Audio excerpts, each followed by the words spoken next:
혹시 여러분도 잠자리에 들기 전에 이런 생각 해보신 적 있으시죠? 내일 아침에 정말 멀쩡하게 눈을 뜰 수 있을까 하는 그런 불안감 말입니다. 저는 신경외과 전문의 박건우입니다. 76년을 살아오면서 4만 명이 넘는 환자분들을 치료해 왔지만 지금도 가장 무서워하는 질병이 바로 뇌졸중입니다. 지난달 새벽 4시 30분 응급실 당직을 서던 중 잊을 수 없는 환자를 만났습니다.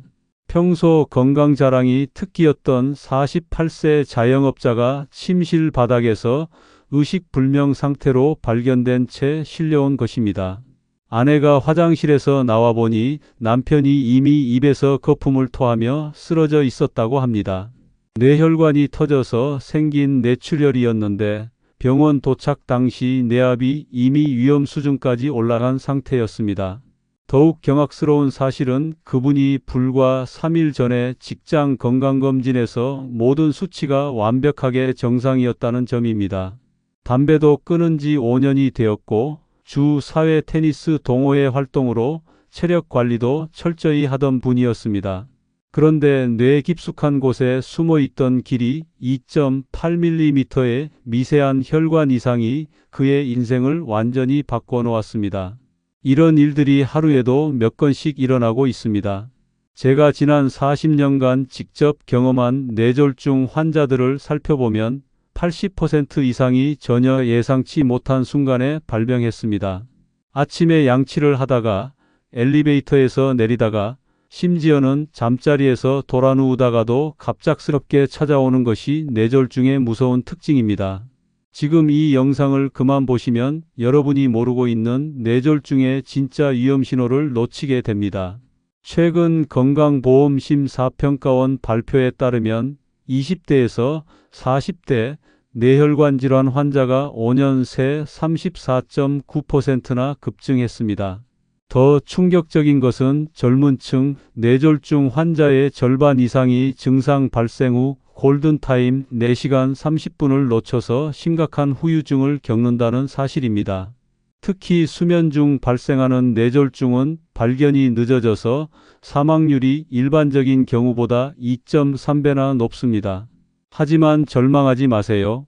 오늘 제가 알려드릴 8가지 핵심 비법을 제대로 실천하시면 뇌졸중을 99% 이상 예방할 수 있습니다. 저는 박건우입니다. 대학병원에서 40년간 뇌혈관 수술을 집도해온 신경외과 전문의로서 오늘 여러분께 생명을 구할 수 있는 실제 임상 경험을 바탕으로 한 정보를 전해드리겠습니다. 많은 분들이 뇌졸중을 고령층 질병이라고 착각하시는데 이는 매우 위험한 오해입니다.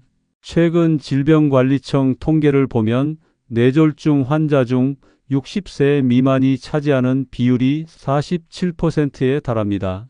더욱 놀라운 것은 30대 뇌졸중 환자가 최근 3년간 무려 62%나 증가했다는 사실입니다. 과도한 업무 스트레스와 수면 부족, 그리고 잘못된 식습관이 젊은 뇌혈관을 서서히 망가뜨리고 있는 것입니다. 뇌졸중은 더 이상 먼 훗날의 걱정거리가 아닙니다. 바로 지금 이 순간에도 여러분의 뇌혈관 어딘가에서는 위험한 변화들이 조용히 진행되고 있을 수 있습니다.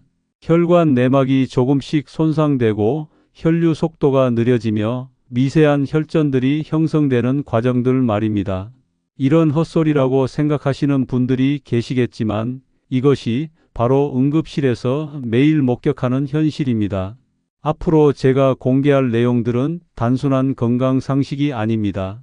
실제로 수많은 환자들의 생명을 구한 현장 노하우를 바탕으로 한 생존 매뉴얼입니다. 수면과 뇌졸중의 숨겨진 연관성부터 시작해서 의료진들도 잘 모르는 혈관 나이 역전 비법까지 모든 것을 상세히 다뤄보겠습니다. 이 내용이 도움이 되셨다면 구독과 좋아요 버튼을 눌러주시고 가족과 지인들에게도 꼭 공유해 주시기 바랍니다. 지금부터 말씀드릴 내용이 허무맹랑하다고 생각하시는 분들이 계실 텐데 이는 생명과 직결된 중요한 문제이기 때문에 재차 강조해서 말씀드리는 것입니다. 뇌졸중의 진짜 무서운 점을 아십니까? 바로 완벽하게 조용히 다가온다는 사실입니다. 암이나 심장병은 그래도 몸이 미리 신호를 보냅니다. 갑작스러운 체중 감소나 가슴 답답함 같은 전조 증상들이 나타나죠. 하지만 뇌졸중은 완전히 다릅니다. 뇌혈관이 85%까지 막혀도 아무런 증상이 나타나지 않는 경우가 대부분입니다. 그래서 환자들은 자신의 뇌혈관 상태를 전혀 모른 채 평범한 일상을 보내다가 어느 순간 갑자기 쓰러지게 됩니다. 제가 지난 40년간 진료하면서 가장 안타까웠던 점이 바로 이것입니다. 환자 본인은 물론이고 가족들까지도 전혀 예상하지 못했다는 공통점이 있었습니다. 그런데 여기서 중요한 질문이 있습니다. 정말로 아무런 신호가 없었을까요? 사실 뇌졸중에도 전조 증상이 분명히 있습니다. 다만 너무나 미묘하고 일시적이어서 대부분의 사람들이 그냥 지나쳐 버리는 것뿐입니다. 일반인들이 잘 아는 FAST 증상들을 들어보셨을 겁니다. 얼굴 마비, 팔다리 힘 빠짐, 언어 장애, 그리고 즉시 119 신고하기. 하지만 이런 증상들은 이미 뇌졸중이 시작된 후의 급성 증상들입니다. 저는 여러분께 그보다 훨씬 이른 단계에 숨겨진 경고 신호들을 알려드리고 싶습니다. 혹시 여러분은 요즘 들어 이런 경험을 하신 적이 있으신가요? 젓가락질을 할 때나 글씨를 쓸 때 손가락에 미묘한 어색함을 느끼는 것 말입니다. 이것이 바로 뇌혈관이 서서히 막히고 있다는 초기 신호일 수 있습니다. 우리나라 사람들이 가장 자주 범하는 실수가 바로 손가락 따기입니다. 손가락 끝이 저리거나 힘이 빠지면 침으로 손가락을 따는 분들이 정말 많습니다. 하지만 이는 매우 위험한 행동입니다. 바로 지금 이 순간에도 뇌혈관이 막히고 있을 수 있는데 소중한 시간만 허비하고 있는 것입니다. 또 다른 중요한 전조 증상은 일과성 뇌허혈 발작입니다. 뇌혈관이 일시적으로 막혔다가 다시 뚫리는 현상인데 보통 15분에서 25분 정도 지속됩니다. 손발에 힘이 빠졌다가 다시 괜찮아지면 대부분의 사람들이 그냥 넘어갑니다. 잠깐 컨디션이 안 좋았나 보다 하고 말이죠. 하지만 이는 뇌졸중이 곧 올 것이라는 마지막 경고입니다. 일과성 뇌허혈 발작 후 48시간 이내에 완전한 뇌졸중이 발생할 확률이 무려 42%나 됩니다. 그런데도 병원을 찾는 사람은 10명 중 1명뿐입니다. 나머지 9명은 괜찮아졌다고 생각하며 집에서 기다리다가 결국 큰일을 당합니다. 뇌졸중 골든타임은 단 4시간 30분입니다. 이 시간을 놓치면 뇌세포는 되돌릴 수 없는 손상을 입게 됩니다. 시간이 1분씩 지날 때마다 무려 190만 개의 뇌세포가 죽어갑니다. 190만 개라는 숫자가 실감나지 않으시겠지만 이것이 바로 뇌졸중이 무서운 이유입니다. 이제 여러분이 절대 놓쳐서는 안 될 뇌졸중의 숨겨진 신호에 대해 말씀드리겠습니다. 혹시 수면 중에 갑자기 깨어나면서 머리가 아픈 경험을 하신 적이 있으신가요? 많은 분들이 그냥 잠을 잘못 잤나 보다 하고 넘어가시는데 이는 매우 위험한 생각입니다. 수면 중 발생하는 두통은 뇌압 상승의 대표적인 신호이기 때문입니다. 우리가 누워서 잠을 잘 때는 중력의 영향으로 머리 쪽으로 혈액이 더 많이 몰리게 됩니다. 만약 뇌혈관에 이상이 있다면 이때 뇌압이 급격히 올라가면서 두통이 발생합니다. 일반적인 긴장성 두통은 오후가 될수록 점점 심해지는 양상을 보입니다. 하지만 뇌압 상승으로 인한 두통은 새벽이나 아침에 더 심해집니다. 특히 잠자다가 두통 때문에 깨어난 적이 있으시다면 반드시 뇌혈관 검사를 받아보셔야 합니다. 또 다른 놀라운 사실을 알려드리겠습니다. 최근 이화여자대학교 연구팀이 발표한 놀라운 연구 결과가 있습니다.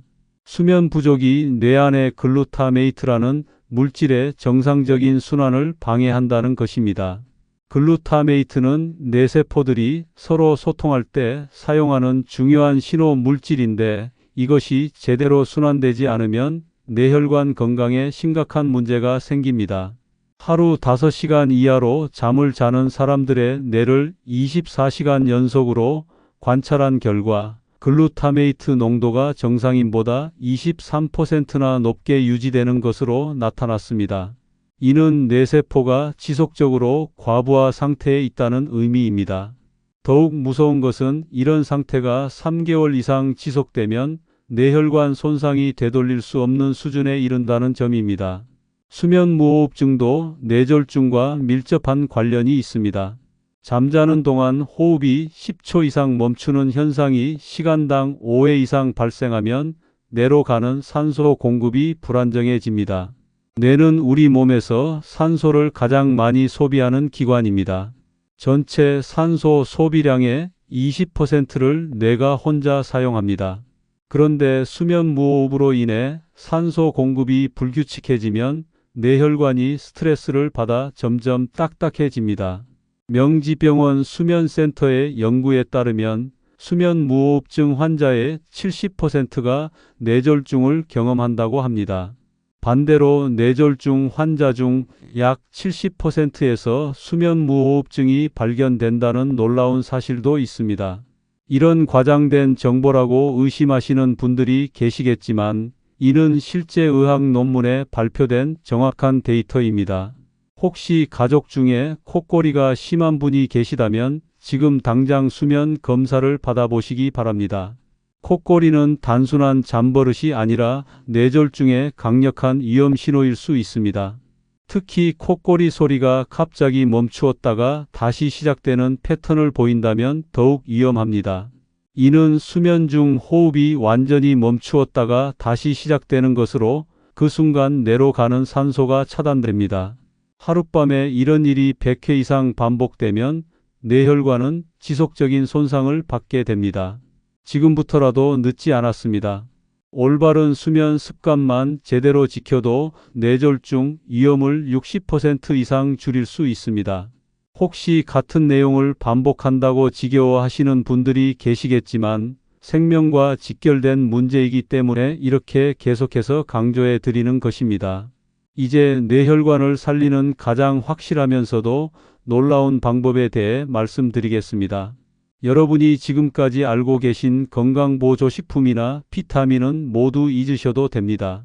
제가 수십 년간 환자들을 치료하면서 확인한 진짜 효과적인 비법들만 공개하겠습니다. 첫 번째는 냉온수 교대 샤워법입니다.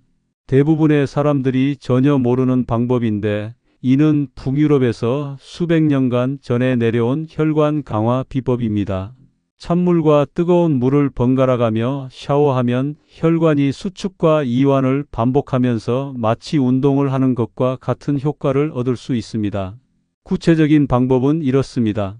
먼저 따뜻한 물로 3분간 샤워한 후 찬물로 30초간 샤워합니다. 이를 3회에서 5회 반복하고 반드시 찬물로 마무리해야 합니다. 이때 찬물 온도는 15도에서 18도 정도가 적당합니다. 너무 차가우면 오히려 혈관에 무리가 갈 수 있습니다. 핀란드 헬싱키 대학교에서 20년간 추적 조사한 결과 이 방법을 꾸준히 실천한 사람들의 뇌졸중 발생률이 일반인보다 68%나 낮았습니다.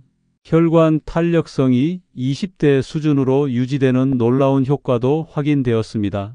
하지만 여기서 중요한 주의사항이 있습니다.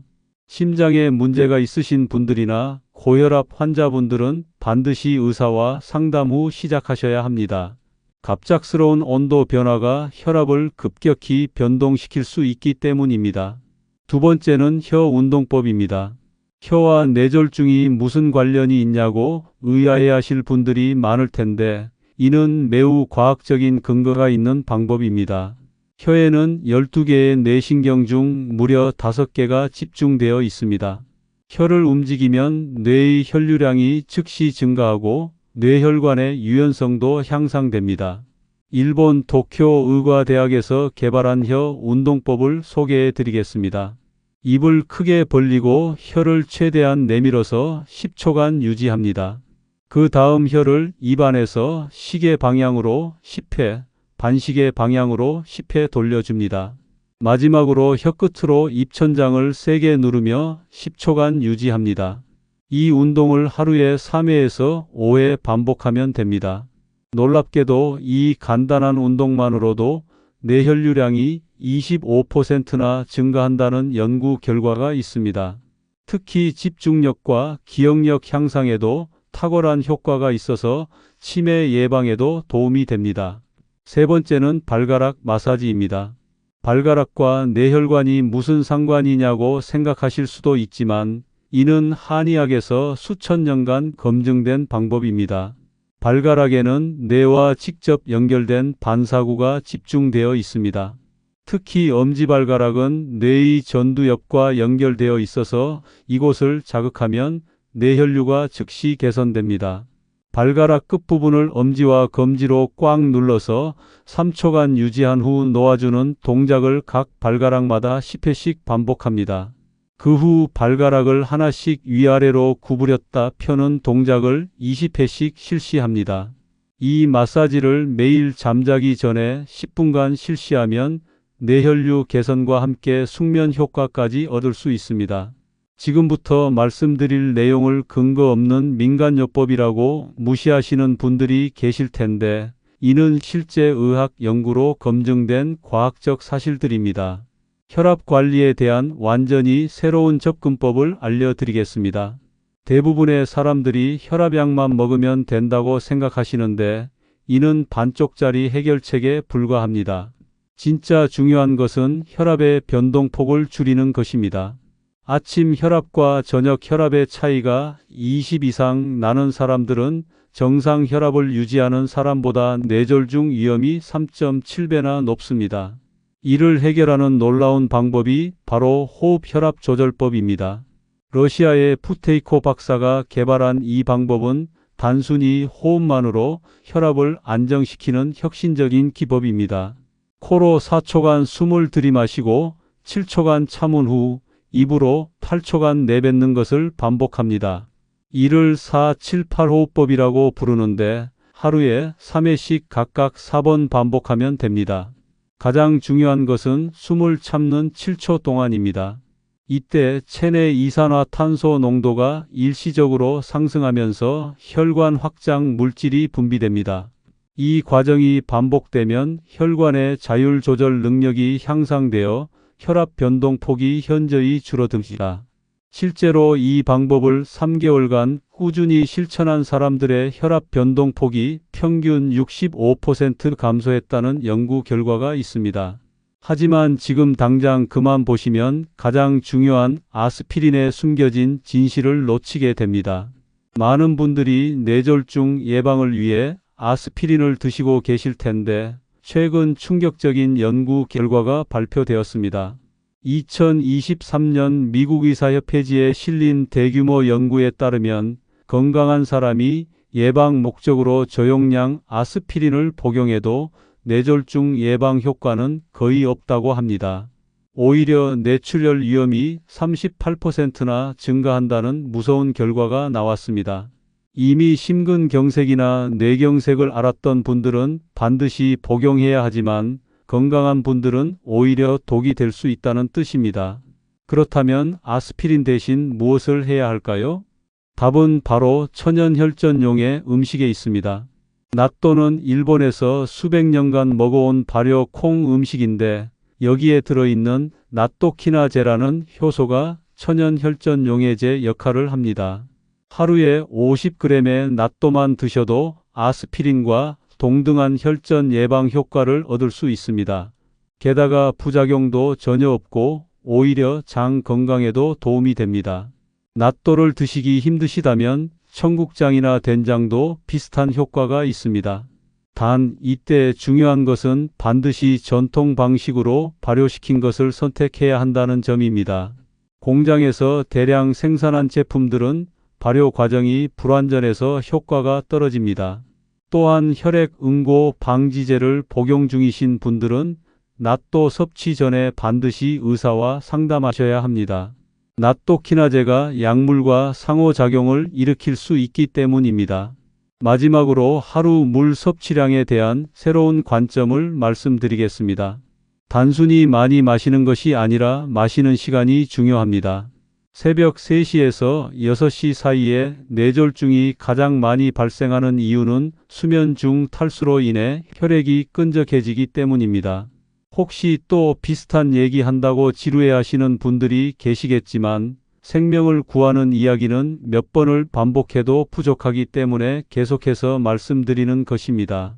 이제 실제 환자분들의 놀라운 회복 사례를 통해 뇌혈관 검사의 중요성을 알려드리겠습니다. 부산 해운대구에 사는 73세 김영철 할아버지는 작년 가을 정기 건강검진에서 충격적인 사실을 발견했습니다.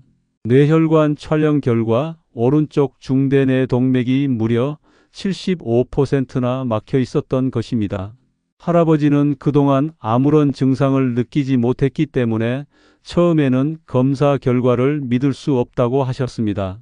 하지만 정밀 검사를 통해 확인한 결과 혈관 협착이 진행된 지 이미 5년이 넘은 상태였습니다. 다행히 조기 발견 덕분에 혈관 확장술을 받을 수 있었고 현재는 건강하게 지내고 계십니다. 만약 검사를 받지 않았다면 언제 뇌졸중이 발생했을지 모르는 위험한 상황이었습니다. 대구 수성구에 사는 68세 박미숙 할머니의 경우는 더욱 극적입니다. 할머니는 평소 건강을 자랑하며 등산과 수영을 즐기시던 분이었습니다.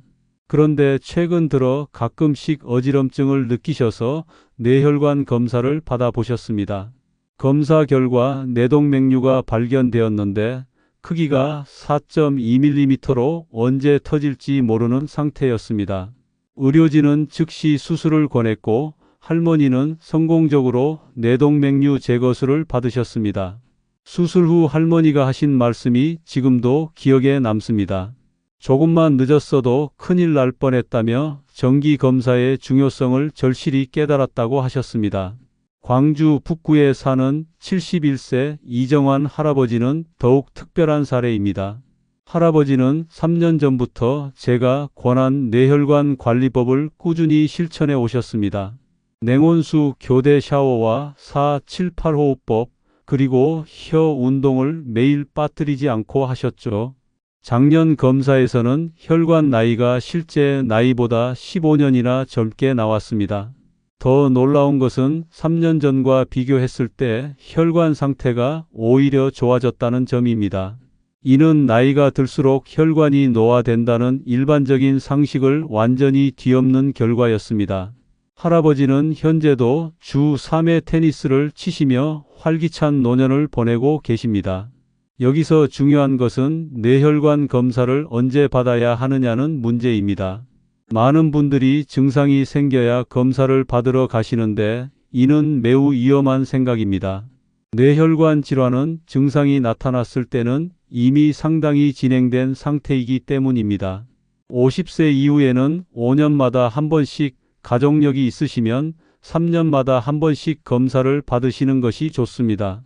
특히 고혈압이나 당뇨병, 고지혈증이 있으신 분들은 더 자주 검사를 받으셔야 합니다. 지금부터 말씀드릴 응급상황 대처법을 터무니없는 얘기라고 무시하시는 분들이 계시겠지만 이는 실제 응급실에서 매일 사용하는 생명구조 매뉴얼입니다. 뇌졸중 골든타임과 응급처치법을 제대로 알지 못하면 사랑하는 가족의 생명을 잃을 수 있습니다. 지금 당장 이 내용을 외워두지 않으면 정작 응급 상황에서 아무것도 할 수 없는 자신을 발견하게 될 것입니다. 뇌졸중의 골든타임은 정확히 4시간 30분입니다. 하지만 여기에는 함정이 있습니다. 병원에 도착해서 검사와 치료 준비에만 최소 1시간 30분이 걸리기 때문에 실제로는 증상 발생 후 3시간 이내에 병원에 도착해야 합니다. 특히 처음 증상이 나타난 후 60분이 가장 중요합니다. 이 시간대에 치료받은 환자와 4시간 후에 치료받은 환자의 회복 정도는 하늘과 땅 차이입니다. 혈관이 막혔을 때 응급실에서는 2가지 치료를 시행합니다. 첫 번째는 정맥으로 혈전용해제를 주입하는 방법이고 두 번째는 동맥 안으로 직접 들어가서 혈전을 제거하는 방법입니다. 빠르면 빠를수록 성공 확률이 기하급수적으로 올라갑니다. 시간이 1분씩 지날 때마다 무려 190만 개의 뇌세포가 영구적으로 손상됩니다. 이는 되돌릴 수 없는 손실입니다. 서울 강서구에 사는 64세 최병호 아저씨는 아침 7시 15분에 증상이 시작되었습니다. 오른쪽 팔에 힘이 빠지고 말이 어눌해졌는데 처음에는 피로 때문인 줄 알았습니다. 하지만 부인이 즉시 119에 신고해서 8시 20분에 병원에 도착할 수 있었습니다. 병원에서 즉시 혈전용해제 치료를 받은 결과 거의 후유증 없이 회복하셨습니다. 현재는 직장에 복귀해서 정상적인 생활을 하고 계십니다. 반대로 울산 중구에 사는 69세 정순이 할머니의 경우는 안타까운 사례입니다. 저녁 6시 30분에 증상이 시작되었는데 가족들이 하룻밤 지켜보자고 했습니다. 할머니도 괜찮아질 거라고 생각하며 그냥 누워 계셨죠. 다음 날 아침이 되어서야 병원에 갔는데 이미 골든타임을 한참 넘긴 상태였습니다. 결국 왼쪽 마비와 언어장애가 남아 지금도 재활치료를 받고 계십니다. 단 몇 시간의 차이가 이렇게 극명한 결과를 만들어냅니다. 구급차가 오기 전까지 올바른 응급처치를 하는 것도 매우 중요합니다. 가장 먼저 할 일은 환자의 머리를 30도 정도 높여주는 것입니다. 뇌압이 올라가 있는 상태에서 머리를 낮게 하면 더 위험해집니다. 머리를 올리는 것만으로도 뇌압을 25%나 낮출 수 있습니다. 두 번째로 중요한 것은 기도를 확보해 주는 것입니다. 뇌졸중 환자는 구토를 할 수 있는데 이때 기도가 막히면 질식할 위험이 있습니다. 환자의 고개를 옆으로 돌려서 토사물이 자연스럽게 흘러나오도록 해야 합니다. 세 번째로 절대 해서는 안 되는 것이 물이나 음식을 주는 행위입니다. 병원에서 응급수술을 해야 할 수도 있는데 위에 음식이 있으면 매우 위험합니다. 또한 삼키는 기능에 문제가 생겨서 음식이 기도로 넘어갈 수도 있습니다. 혹시 또 똑같은 얘기만 반복한다고 지겨워하시는 분들이 계시겠지만 한 번의 실수가 평생을 좌우하는 문제이기 때문에 이렇게 거듭해서 말씀드리는 것입니다.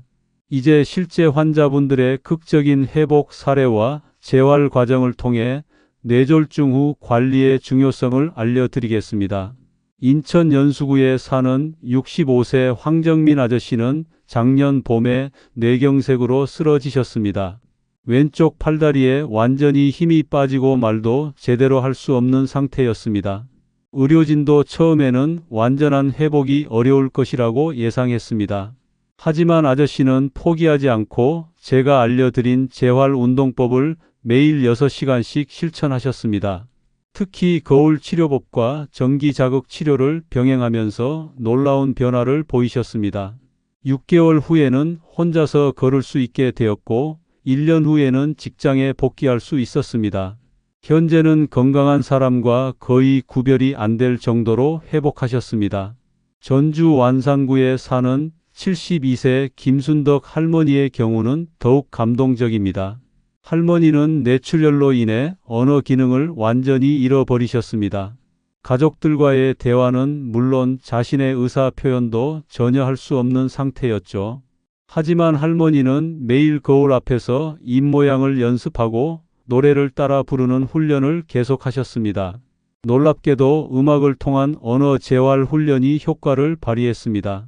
뇌의 언어 중추가 손상되어도 음악을 담당하는 부분은 살아있었기 때문입니다. 8개월 후부터 조금씩 말문이 트이기 시작했고 현재는 일상 대화가 가능한 수준까지 회복하셨습니다. 창원 의창구에 사는 69세 박철수 할아버지는 뇌졸중 재발 방지에 성공한 모범 사례입니다. 할아버지는 3년 전 첫 번째 뇌경색을 경험하신 후 철저한 생활 관리를 시작하셨습니다. 매일 새벽 5시에 일어나서 30분간 명상을 하시고 1시간 동안 가벼운 산책을 하십니다. 식단도 완전히 바꾸셔서 염분을 하루 5g 이하로 제한하고 금연과 금주도 실천하고 계십니다. 가장 중요한 것은 스트레스 관리였습니다. 할아버지만의 독특한 방법이 있는데 매일 일기를 쓰면서 감정을 정리하시는 것입니다.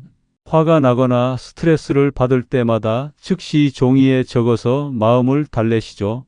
이런 노력 덕분에 3년째 재발 없이 건강하게 지내고 계십니다. 여기서 중요한 교훈은 뇌졸중 후 관리가 치료만큼 중요하다는 점입니다. 많은 분들이 급성기 치료만 받고 나면 끝이라고 생각하시는데 이는 큰 오해입니다. 뇌졸중은 재발률이 매우 높은 질병입니다. 첫 번째, 뇌졸중 후 5년 이내에 30%가 재발한다는 통계가 있습니다. 하지만 올바른 관리를 한다면 이 확률을 5% 이하로 줄일 수 있습니다. 마지막으로 평생 건강한 뇌혈관을 유지하는 궁극의 비밀을 공개하겠습니다.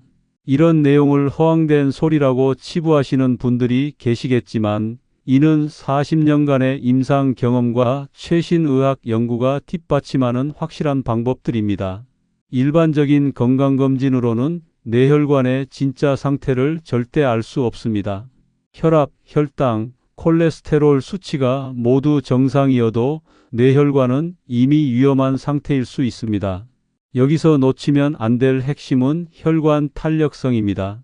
나이가 들면서 혈관이 딱딱해지는 것을 동맥경화라고 하는데 이를 측정하는 특별한 방법이 있습니다. 맥파 전달 속도 검사라는 것인데 심장에서 나온 혈액이 발끝까지 도달하는 시간을 측정하는 검사입니다.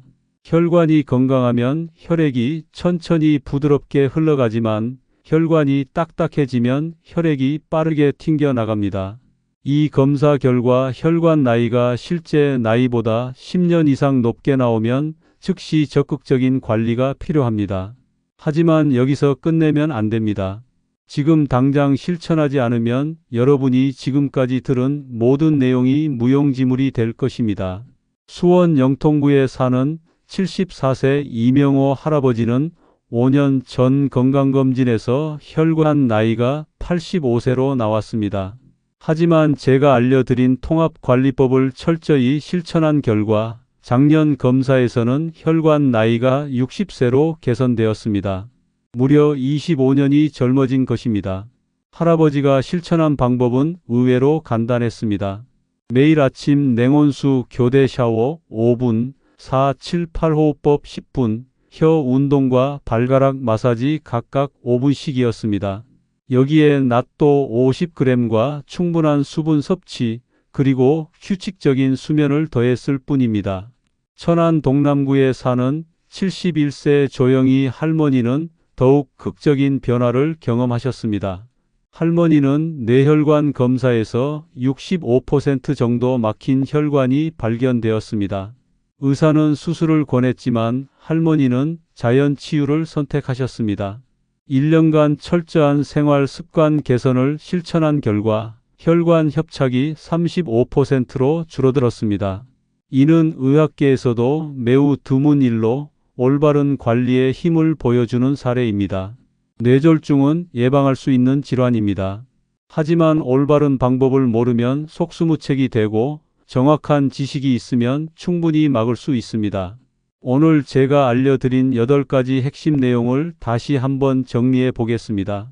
수면과 뇌졸중의 숨겨진 연관성을 반드시 기억하세요. 냉온수 교대 샤워법과 혀 운동, 발가락 마사지의 놀라운 효과를 실천하세요. 4-7-8호흡법으로 혈압 변동폭을 줄이고 아스피린 대신 낫도로 안전하게 혈전을 예방하세요. 정기적인 뇌혈관 검사로 미리 위험을 발견하고 골든타임과 응급처치법을 가족 모두가 숙지하세요. 뇌졸중 후 재활의 중요성을 잊지 마시고 혈관 탄력성 검사로 진짜 혈관 나이를 확인하세요. 이 모든 내용을 대수롭지 않게 여기시는 분들이 계시겠지만 뇌졸중은 한 번 오면 되돌릴 수 없는 병입니다. 40년간 뇌혈관 질환과 싸워온 의사로서 여러분께 마지막 당부를 드립니다. 뇌졸중은 예방이 전부입니다. 치료보다 중요한 것은 예방이고 예방보다 중요한 것은 올바른 실천입니다. 오늘 이 내용이 여러분과 가족의 생명을 구하는 소중한 정보가 되길 바랍니다. 도움이 되셨다면 구독과 좋아요 버튼을 눌러주시고 주변 분들에게도 꼭 공유해 주세요.